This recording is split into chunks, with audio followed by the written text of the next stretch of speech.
به نستعين. الحمد لله الذي جعل الحمد مفتاحا لذكره وسببا للمزيد من فضله ودليلا على آلائه وعظمته، ثم الصلاة والسلام على خير خلقه سيدنا ونبينا وحبيب قلوبنا أبي القاسم المصطفى محمد. اللهم صل على محمد وعلى محمد وآل محمد وعلى آله الطيبين الطاهرين المعصومين، لا سيما بقية الله في الأرضين، أرواحنا له فداء. أما بعد، فقد قال الله سبحانه وتعالى في كتابه الكريم: بسم الله الرحمن الرحيم.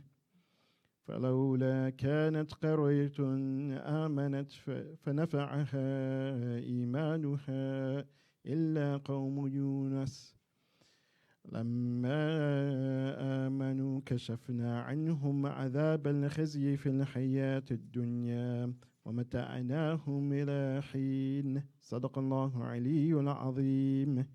اللهم صل على محمد وعلى محمد وعلى محمد وعلى محمد. Assalamu alaikum wa rahmatullahi wa barakatuh. First and foremost, I give my condolences to all of you on the occasion which we have come to commemorate, and that is the wafat of Lady Khadija salamullah alayha. Inshallah, before we get into mentioning a few words about this great lady, we will continue our topic of Surah Yunus, the commentary of Surah Yunus, and particularly in this lecture, the next section of the tafsir, which will be from verse 7 until verse 10.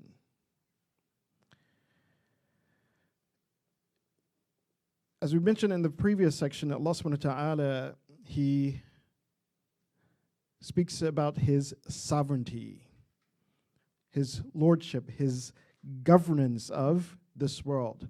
And as one of the commentators, he stated that many individuals, they don't doubt in the divinity of Allah subhanahu wa ta'ala, or the divinity of Allah subhanahu wa ta'ala is less doubted than the sovereignty of Allah subhanahu wa ta'ala. And this is because, as we explained yesterday, that the divinity of Allah subhanahu wa ta'ala is something that is innate. It is part of man's fitrah.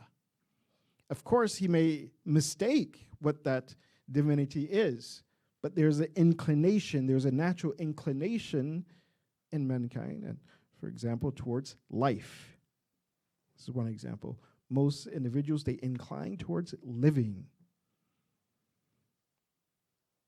And that life, or that source of life, is Allah subhanahu wa ta'ala.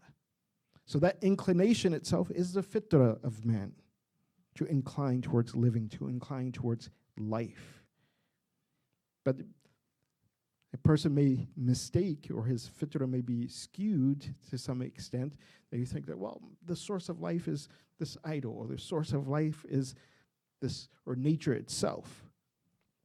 So the prophets come and they correct what someone may mistake or mistakenly believe is a source of life. The prophets also, they give good tidings to those who believe, and they warn against disbelief as well. And this was also mentioned in the section that we explained last time, particularly in verse 4 of Surah Yunus, where Allah subhanahu wa ta'ala says, إِلَيْهِ مَرْجِعُكُمْ جَمِيعًا, that your return is back to Allah subhanahu wa ta'ala. And this can also be understood in a sense of, or at least theological probability. This is something that Imam Ja'far as-Sadiq alayhi afdhalu salatu wassalam, he had stated to one individual who came to him, he says, why should I believe? Why should I believe in Allah or in heaven or hell? He says, it's sufficient for me just to be good. Or perhaps he didn't say that second part, but he just questioned it. Why should I believe? So Imam Sadiq alayhi salatu wasalam, not based on any, or what some would say is a proof of creation, nor proving that there's cause and effect. He didn't prove to this individual that he should believe because of, well, there's a cause of all causes. But Imam Sadiq alayhi salatu wasalam posed to him a question of probability. So, well, all of the messengers, they came and they called mankind towards goodness, towards being a good individuals, towards righteousness, towards kindness, towards justice, towards being fair. So he called them to the side. He says, and for a long time, you know as well that there have been many people who have come, who have claimed prophethood. They've told about in an akhirah, a hereafter, where there's heaven and there's hell. And so he told this individual, he says, that it is possible that, yes, you and I can exemplify good actions and good deeds.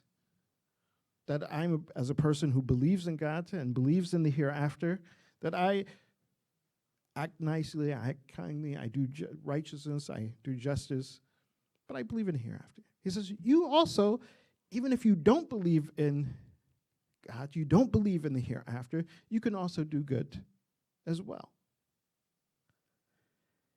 He says, but the difference will be that once we die, and neither one of us doubts that this life in this world is temporal, that you will die, I will die.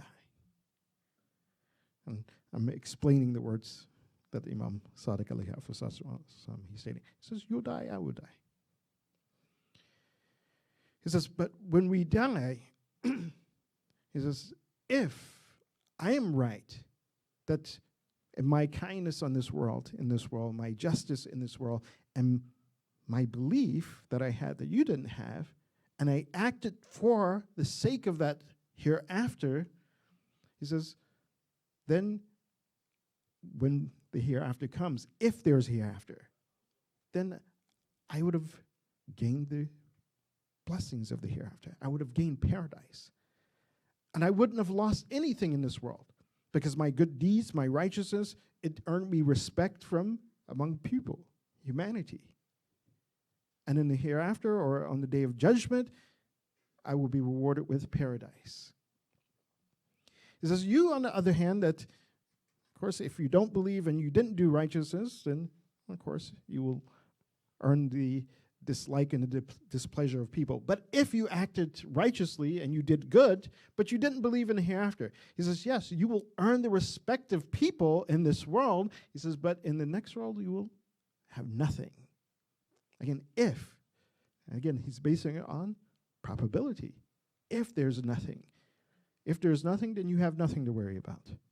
But if there's a hereafter after this, and you don't believe and you don't act for that hereafter, then you will be at loss. He says, but in both cases, I won't be at loss. Why? Because I would earn the respect of people here, and because I acted for the paradise so that there is a hereafter, then I would also gain there as well. So based on this probability of there being a hereafter, and Allah subhanahu wa ta'ala, we see that he shows the choices of mankind. Because ultimately, when the prophets come, and when they deliver the message of Allah subhanahu wa ta'ala, it is up to the individual to either accept that message or he will reject that message.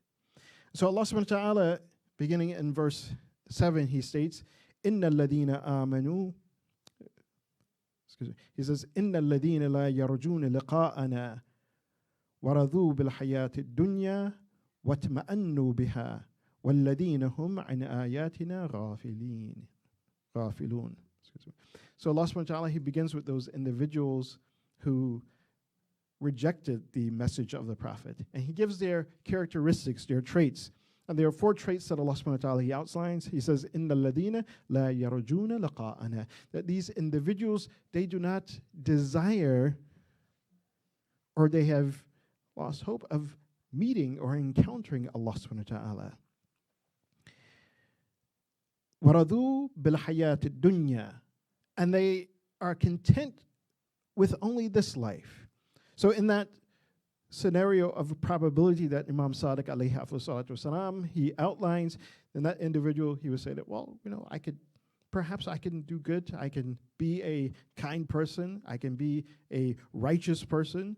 Well, not in righteous in a religious sense, means someone who does good, someone who is kind, someone who has good ethics, but has no belief in the hereafter. So they don't desire to meet Allah subhanahu wa ta'ala. And as Imam Sadiq alayhi wasallam, he stated, then yes, you will earn the respect of people. People will like you. But if you're wrong in your calculation that there's no hereafter, then you will lose on that end. You will gain here, but you will lose on that end.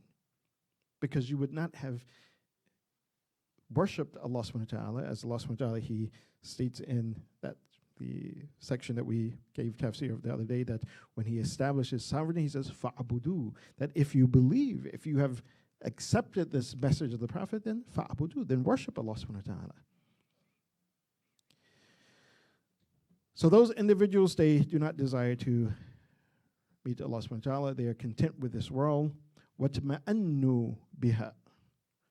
And they have gained certainty. They have become itmi'nan. Their hearts have become content with this world. And whatever they gain or lose from this world, that's all they believe that there is. He said that they do not desire more than that. وَهُمْ أَنْ آيَاتِنَا غَافِلُونَ. And the 4th characteristic or trait of them is that they are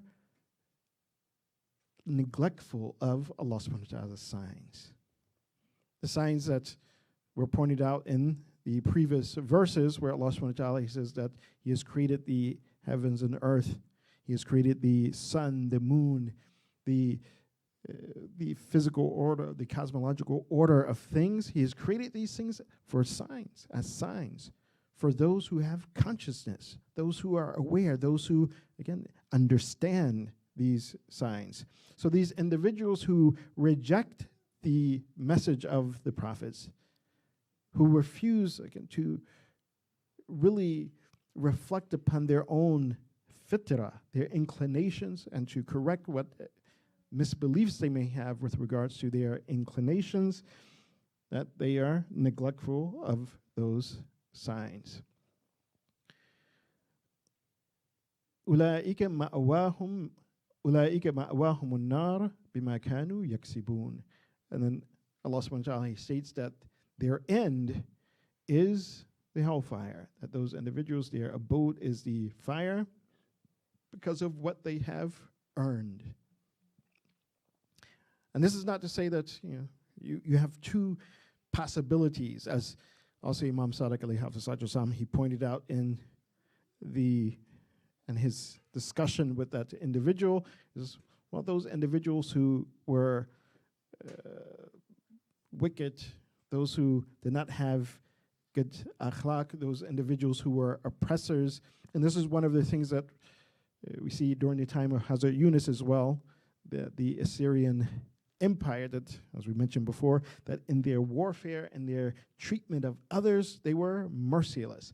So for those individuals who act in that manner, and in addition, they do not believe in Allah subhanahu wa ta'ala, they do not accept the message of Allah subhanahu wa ta'ala that he has sent through his prophets, then those individuals, not only will they be disliked in this world, but also in the hereafter they will lose as well. But those individuals who perhaps, they don't believe in Allah subhanahu wa ta'ala, they don't believe in the hereafter, but they're kind,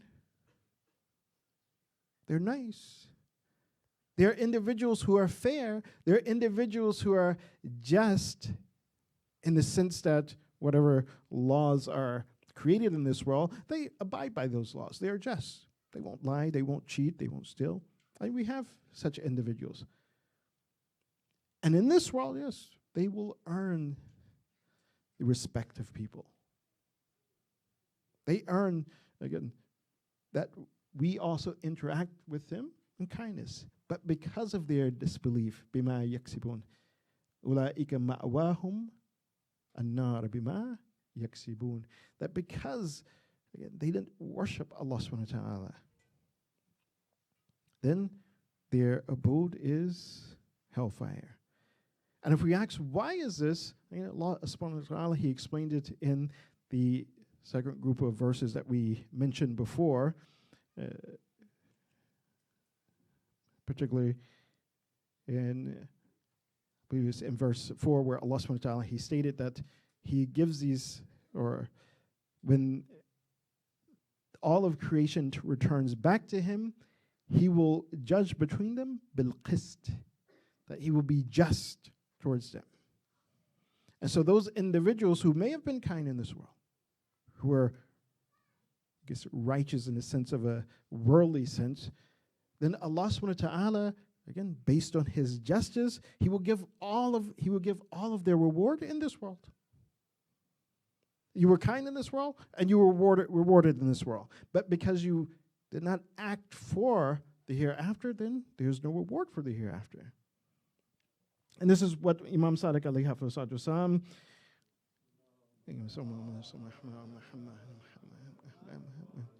he had also mentioned to one of the individuals who had come to him, and in Medina at one point there was a talk of the individual who had seemed to have a very spiritual nature.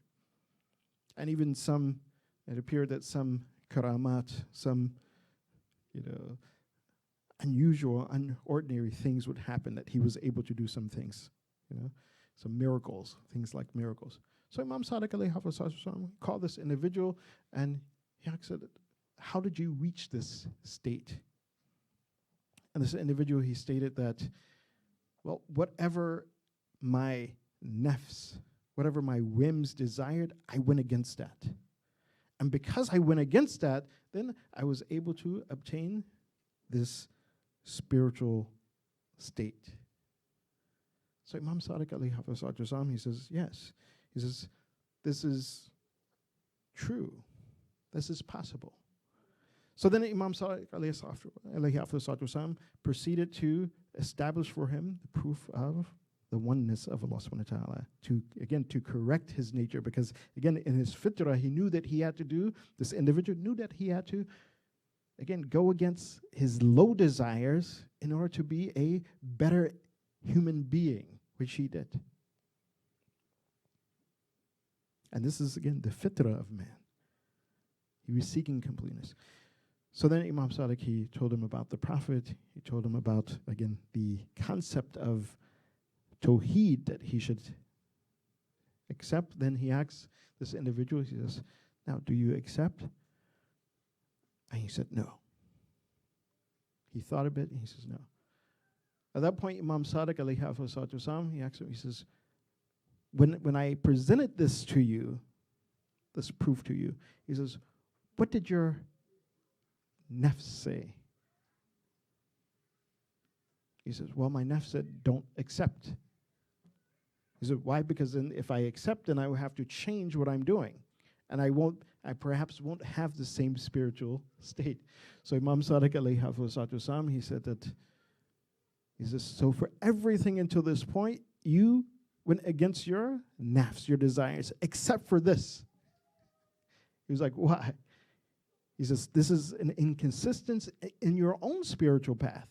So that individual thought, he says, yes, you're correct. So in this, I must also go against my nafs. So at that point, he went against what his initial low desire stated of not accepting the Prophet and this concept of Tawheed and this religion, and then he accepted.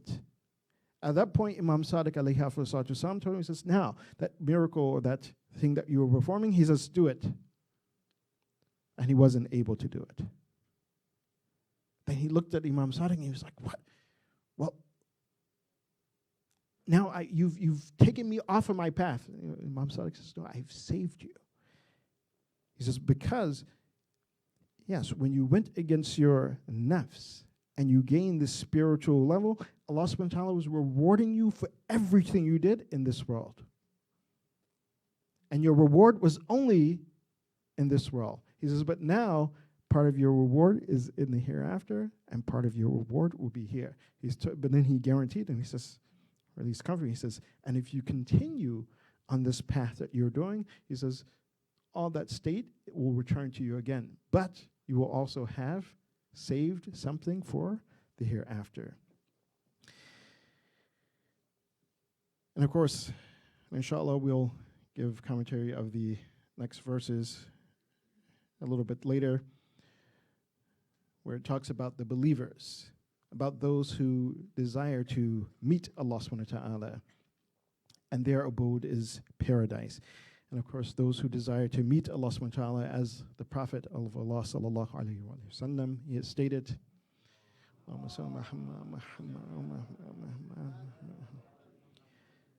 Man ahabba an yalqa Allah, ahabba Allahu laqa'ahu. So that individual who loves to meet Allah subhanahu wa ta'ala, then Allah subhanahu wa ta'ala also desires to meet that individual. Those individuals are ones who not only believe, they have iman, but they act upon their faith. Iman wa amalu salih. And among those individuals is Lady Fatima, Lady Khadija, salamullah alayha, the wife of Rasulullah.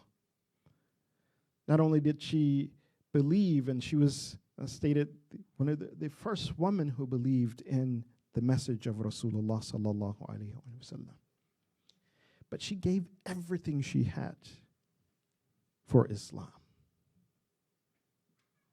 She gave all of her wealth for Islam.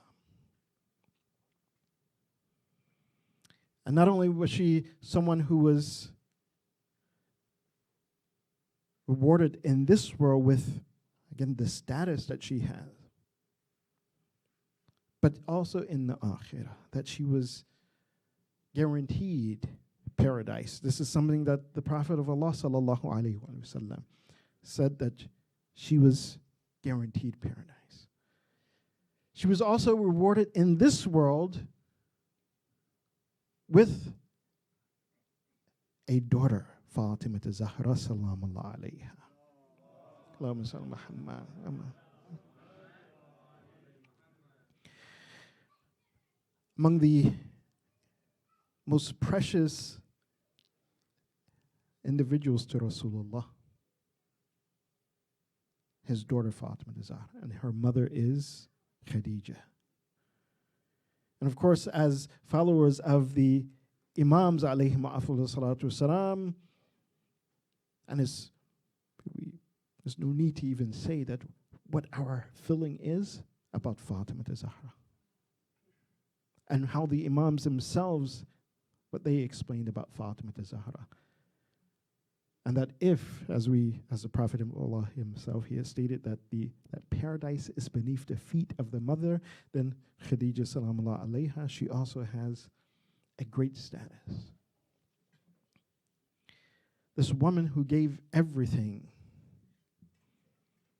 In a night like this, she was returning to Allah subhanahu wa ta'ala.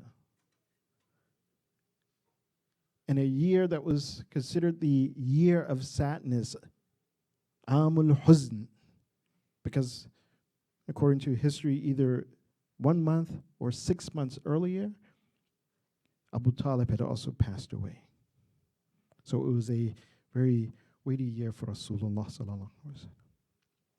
It's stated when Lady Khadija, she was on her deathbed, Asma bint Umays, she had entered into the room and she saw Lady Khadija crying. She asks Lady Khadija, Atabkin وأنت سيدة نساء العالمين. Says, do you cry and you are the Sayyida, you're the master of the women's of this world? وأنت زوجة رسول الله, and you're the wife of Rasulullah. وأنت مبشرة بالجنة على لساني, and you have been guaranteed paradise by the Prophet himself. And what is this that you're crying on a night like this? You are turning to Allah subhanahu wa ta'ala while you have been guaranteed paradise. And what did Lady Khadija say? She says, لَيْسَ لِهَذَا أَبْكِي. She says, I'm not crying for this. But who was Lady Khadija? Who was she crying for? She was crying for Fatima Zahra salamullah alayha. She said that, he says that women, usually on the night in which they get married, there's someone there. Their mothers are there to help them, to guide them on that night when they're getting married. She says, but I fear that on the day that Fatima Zahra, that when she gets married, there will not be someone there to help her, to coach her, to send her off to the home of her husband. He says, I am crying for this matter. That at that point, Asma bint Umays, she said that, oh, yeah, Khadija, she says, I give you my word that on that day that I will be there for Fatima Zahra. Khadija, she feared this. Khadija, she cried on her deathbed. This was one of the times that Khadija, she cried on her deathbed for Fatima Zahra, salamullah alayha. Another time is when Khadija, salamullah alayha, she had called Fatima to her bedside. She says, Ya binti, oh my daughter, she says, go to your father and ask him for his abba, the abba that he prays in. Tell him to give me this abba so that I can be shrouded into it. And then tell your father to come. So then Fatima Zahra, she went to Rasulullah. She asked for the abba. And then she said that, oh, my father, my mother, she wants to speak with you, some words. So Fatima, she waited on the outside, and the Prophet of Allah, he went to Khadija to see what Khadija was saying. So then the Khadija, she began to cry. And she began to cry, and she took the hand of Rasulullah. She says, عَلَيْكَ بِهَذِهِ بِبِنْتِ فَاطِمَةِ الزَّهْرَاء. Says, oh, Prophet of Allah, says, I leave in your trust, Fatima Zahra. Says, I remember that when I was pregnant with Fatima Zahra, none of the women of Quraysh, they would come and they would help me in this time. Says, so I place her in your hands so that the women would not disrespect Fatima. So the women would not do bad by Fatima, but only if Khadija, if she was alive, to see that what happened to Fatima Zahra, that what happened to the house of Fatima Zahra in Medina, that how her house was set on fire, and that how Fatima Zahra, she was been between the door and the wall. لعنة الله على القوم الظالمين وسيعلم الذين ظلموا أي منقلب ينقلبون. اللهم بحق هذه المجلس لخديجة لسيدتنا خديجة اغفر ذنوبنا واستر عيوبنا واقضي حوائجنا واشف مرضانا وارحم أمواتنا وعجل فرج مولانا صاحب العصر والزمان وجعلنا من أعوانه وأنصاره والمستشهدين بين يديه وتحت لواء بحق محمد وآله الطاهرين. اللهم صل على محمد.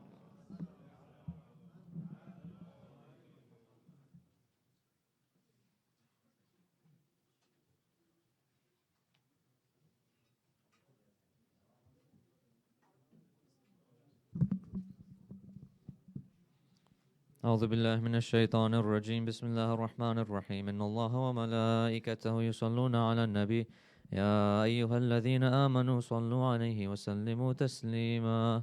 اللهم صل على